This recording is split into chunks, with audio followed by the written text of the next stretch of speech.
សូមជម្រាបសួរដល់បងប្អូនតាមបណ្ដាញសង្គម Facebook អស់ហើយនឹងបងប្អូន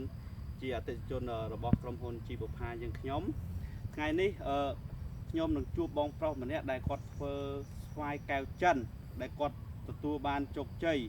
ហើយខ្ញុំនឹងយកព័ត៌មាននេះដើម្បីចែកចាយជូនបងប្អូនទាំងអស់ដែលមានបញ្ហាស្វាយចេញផ្កាអត់ល្អឬក៏មានបញ្ហាផ្សេងទៀតហើយសូមឲ្យជួបគាត់ទាំងអស់គ្នាដើម្បីយកព័ត៌មានពីគាត់អញ្ចឹងសូមអញ្ជើញជួបគាត់ទាំងអស់គ្នាសួរបងប្រុសបាទមានបងមានឈ្មោះអីដែរបងឈ្មោះពិសិដ្ឋបងពិសិដ្ឋបាទបងរស់នៅក្នុងឃុំភូមិអ្វីដែរឃុំព្រែកចកៅឃុំព្រែកចកៅសុខសក្តាខេត្តកដាខាងក្រុមហ៊ុនជីវផាបានទទួលព័ត៌មានថាបងបានប្រើប្រាស់ជីវផាឲ្យបានទទួលលទ្ធផលល្អមិនអញ្ចឹងបងអីបាទអញ្ចឹងថ្ងៃនេះខ្ញុំសូមរំខានបងតិចដើម្បីយកបទពិសោធន៍ពីបងទៅចែករំលែកបងប្អូនប្រជាកសិករគាត់ទាំងអស់ដែលគាត់មានបញ្ហាស្វាយអត់មានផ្កាអត់មានអីណាបងណាបាទសូមរំខានពេលវេលាតិចតើបងរស់នៅឃុំភូមិអ្វីឃុំព្រែកចកៅសុខសក្តាខេត្តកដាតើបងចាប់ផ្ដើមប្រើប្រាស់ជីសេរីរាវផាហ្នឹងប្រហែលពីរយៈពេលប្រហែលឆ្នាំមកហើយអូខ្ញុំចាំចាប់ផ្ដើមប្រើលើហ្នឹងដែរឃើញគេផុសនៅក្នុង Facebook ឃើញផ្កាលេងល្អអីចឹងណាហើយចង់ចេះមើលនៅក្នុងคลิกរបស់គេអញ្ចឹងទៅឃើញល្អអញ្ចឹងក៏សាកសួរខទៅខាងក្រុមហ៊ុនអញ្ចឹងហើយសួរពីសេវាកម្មរបស់គេត្រូវប្រើមិនអីមិនចឹងណាបងហ្នឹងហើយពេលដែលបងខសួរទៅក្រុមហ៊ុនហ្នឹងតើពេលហ្នឹងបងកំពុងមានបញ្ហាឬក៏បែបម៉េចបងកំពុងមានបញ្ហាវាមិនទាន់ចេញបងវាអត់ទាន់ចេញឬក៏វាចេញខ្លះបងវាចេញដែរវាចេញទូធ្វើលក្ខណៈថា 5% 10% អត់ស្រោអត់ស្រោះទេបងបាទ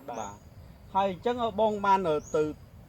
ទិញផលិតផលអ្វីពីក្រុមហ៊ុនជីវផាមកប្រើប្រាស់បងខ្ញុំបានទិញផលិតផលសេរីវាវផាហ្នឹងពីរមុខហ្នឹងបាញ់បញ្ចូលគ្នាដើម្បីឲ្យវាចេញផ្កាស្រស់ហ្នឹងហើយបងបាញ់បានប្រហែលដងបងបាញ់បាន2ដងហើយបង2ដងបាទហើយតើបងបាញ់បាន2ដងហ្នឹងតើឃើញការប្រែប្រួលបាត់មិនខ្លះវាប្រែប្រួលខ្លាំងហ្មងយើងបាញ់លើកទី1គឺវាអាកន្លែងដែលមិនទាន់ចេញគឺវាចេញចាហើយអាកន្លែងថាដែលវាចេញតិចគឺវាពលូតការហ្នឹងឲ្យចេញខ្លាំងឲ្យសំណុកយើងមើលអញ្ចឹងហើយកន្លែងខ្លះវាលក្ខណៈថាវាពើតិចតួចអីគឺវាចេញទាំងអស់ហ្មងចេញទាំងអស់បាទហ្នឹងមើលឃើញប្រាប់គឺការវាចឹងហ្មងហ្នឹងហើយឃើញអូការវិញណាបាទហើយសំបីតែមេឃខ្លះក៏ចេញ99%ចាបាទអញ្ចឹងខ្ញុំសូមសួរបងទៀតតើបងធ្លាប់ធ្វើស្វាយខុសរដូវប្រហែលឆ្នាំមកហើយខ្ញុំធ្វើ3 4ឆ្នាំហើយជាមួយបងអញ្ចឹងតើពេលបងធ្វើស្វាយខុសរដូវហ្នឹងតើបងដែលទទួលបានផ្លែផ្កាអីឃើញបែបហ្នឹងទេបងបើសិនជារដូវវាអាចផលវាមកអញ្ចឹងតែបើសិនជាយើងធ្វើខុសរដូវអញ្ចឹងវាអត់បាន100%វាបានត្រឹម40% 50%បើសិនវាចេញផ្កាតែកម្រវាចេញដូចរដូវអញ្ចឹងអានេះចូលរដូវដូចរដូវការគ្រប់មេឃគ្រប់ស្ទងអញ្ចឹងការបងបាញ់ហ្នឹងប្រហែលថ្ងៃបងបាញ់ម្ដងការខ្ញុំបាញ់គឺរយៈពេលមួយអាទិត្យបងបាញ់ម្ដងបាញ់ចូលគ្នាហ្នឹងមួយអាទិត្យហើយទឹកក្រោយបានបាញ់ទៀតអញ្ចឹងយើងមានបាញ់បាន2ដងបាទបាញ់2ដងបើអញ្ចឹងដល់2ដងបាញ់ឃើញផ្លែផ្កាឡើងបែបហ្នឹងហ្មងបាទឡើងពេញអញ្ចឹងពេញដើមមកហ្មងអញ្ចឹងហើយខ្ញុំសូមបញ្ជាក់ខាងដើមបន្តិចការបងប្រើហ្នឹងហើយជាប្រមាណភាគរយដែលផ្កាឡើងជាផ្កាឡើងយើងបាញ់ដំបងរយៈពេលយើងបាញ់ដំបងភ្លាមហ្នឹងខែបាន3 4ថ្ងៃឃើញវាចេញប្រឡូកមករួញញងបានតែវាផ្កាហ្នឹងហើយបានហើយជាចិត្ត5 6ថ្ងៃគឺច្បាស់គឺចាញ់ពេញហ្មងឃើញសុវ័យចិត្តហ្មងឃើញសុវ័យចិត្តហ្នឹងហើយចា៎ហើយតើបងមើលទៅសង្កេតមើលការប្រើប្រាស់ជីសេរីរាវផាហើយនិងការប្រើប្រាស់ផលិតផលផ្សេងពីមុនដែលបងប្រើហ្នឹងតើវាខុសគ្នាបែបម៉េចបងខុសគ្នាទី1គឺតម្លៃទី2គុណភាពហើយទី3ហ្នឹងគឺអត់ប៉ះពាល់សុខភាពអត់ប៉ះពាល់សុខភាពបាទវាអត់មានផ្សាយគ្មានក្លិនប៉ះពាល់គេអញ្ចឹងណាគឺការបាញ់បងបាញ់ខ្លួនឯងឬក៏បាញ់ខ្លួនឯងអូអញ្ចឹងបើចឹងមិនហ្នឹងខ្ញុំបានលើបងថាវាខុសនឹងតម្លៃទេបងហ៎តើបងប្រៀបធៀបទៅបើមួយគីមីនិងជីសេរីរាងទឹកបុផាហ្នឹងវាខុសត្រូវគ្នាតម្លៃប្រហែលជាប្រមាណដែរបងអ បើយើងគិតថាយើងប្រៀបធៀបវាធូរថ្លៃជីគីមីវារឿងថ្លៃជាងជីសរីរាង្គរបស់យើងវាខុសថ្លៃគ្នាប្រហែល30-40% ដែរចំណេញលុយបានច្រើនប្រើជីសរីរាង្គប្រព័ន្ធហ្នឹងហើយចំណេញទាំងលុយហើយចំណេញទាំងផលទៀត បាទ ហើយវាប៉ះពាល់សុខភាព បាទ ដូចស្វាយដែលបងធ្វើបានហ្នឹងបងគត់គង់ក្នុងស្រុកយើងមិនអញ្ចឹងបងហ៎ បាទ អូអញ្ចឹងវាមានន័យថាបងមិនប៉ះពាល់ដល់សុខភាពបងទេ បាទ វាអត់ប៉ះពាល់ដល់អ្នកទទួលទានទាំងទូទាំងប្រទេសខ្មែរយើងទៀត បាទ បាទតើបងបងប្រើជីស្រីប្រើគីមីតើការផ្លែផ្កាផងវាប្រហែលប្រហែលភាគរយបង វាអត់ដល់100% បានខ្លាំងហ្នឹង60% 65% អស់ហើយមីហ្នឹងបើសិនជាយើងប្រើសរីរាង្គនេះលើកទី1ដែលខ្ញុំប្រើសរីរាង្គជីផារបស់ជប៉ុនហ្នឹងគឺវាចេញ99% បាទ ហើយបងអាចសង្កេតមើលអាតងហើយនឹងការផ្លែផ្កាវាមានសភាពខុសគ្នាបង ខុសគ្នាបើសិនជាគីមីបើសិនជាយើងអត់បានថែអញ្ចឹងត្រូវតែភ្លៀងត្រូវអីអញ្ចឹងគឺវារឿងខ្មៅអញ្ចឹងតែនេះវានៅក្រហម នៅពណ៌ស្រស់ល្អ បាទ ចាហើយសំខាន់គឺបងប្រើបានតែ2ដងទេតែបងបានទទួលផលបែបនេះតើក្នុងចិត្តផងបងហ្នឹងតើបងគិតគិតថាគុណភាពជីវផាហ្នឹងវាយ៉ាងម៉េចដែរបង ជីផាទី1គឺចំណេញលុយកាក់អត់ប៉ះពាល់ធំសុខភាពជួយបញ្ចេញផ្កាយើងហ្នឹងឲ្យស្លឹកខៀវឲ្យមានផ្កាច្រើនឲ្យចំណេញច្រើនហ្មង ចំណេញច្រើនហ្នឹងហើយ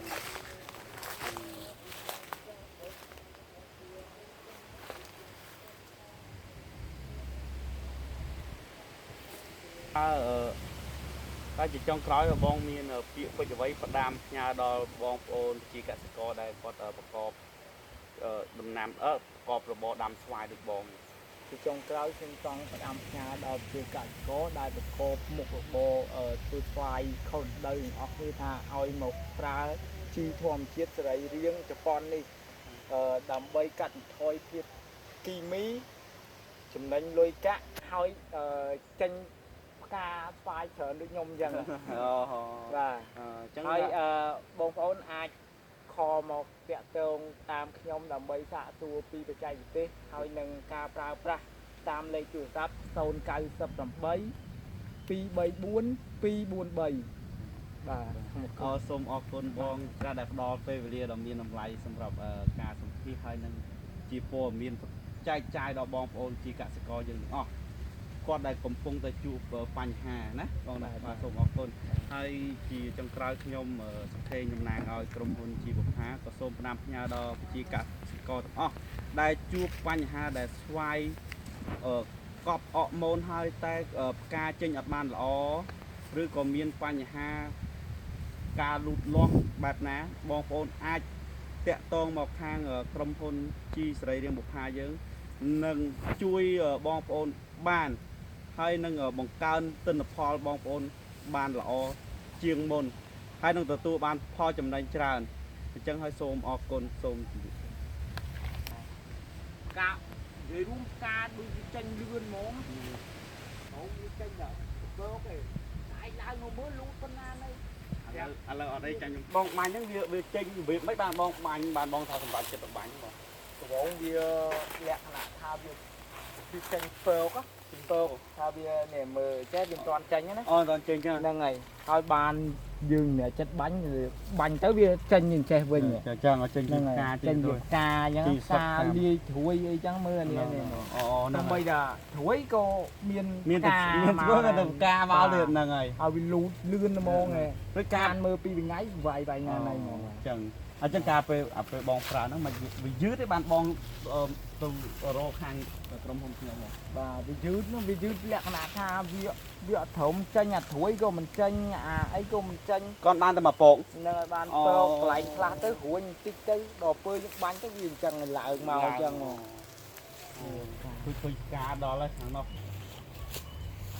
ចេញស្រុកគ្នាល្អចេញស្រុកហើយល្អឮថាស្វាយហ្នឹង ពិបាកក្នុងការបញ្ចេញទៀតបងឯង បងនិយាយធ្វើទេកៅចិន កៅចិនប្រៀបធៀបកៅចិននិងកៅល្មៀតណាបាក់ធ្វើជាងបង កៅល្មៀតអំពីមីវាចាញ់ដែរ ហ្នឹង វាមិនពិបាកធ្វើដូចស្វាយហ្នឹងគឺពិបាកធ្វើមក កៅចិនបាក់ វាតម្លៃនៅទីផ្សារវាថ្លៃជាងកៅល្មៀត តែជាងកៅល្មៀតទៀត បាទ ដូចនៅឃើញមកខុំនេះមានថាធ្វើបងឯងសម្រាប់ចិត្តធ្វើតែឯង បាទ ឥឡូវចេះតាក់តងរកបានខាងក្រុមហ៊ុនខ្ញុំឥឡូវបានជោគជ័យទៀតណែ វិញបងឯងគិតមើលមកតងហ្នឹងតើបងឯងស្មានវាយជាប្រមាណផ្លែណែបង បើវាកាន់ឲ្យតែបាន4គឺក៏3ហ្នឹងគឺអស់ទោសហើយ វាយើងតាមមើលគឺវាដូចស្រស់បំប្រងល្អហើយបង បាទវាមានកម្លាំងហ្មង ដូចមានកម្លាំង បាទ អូ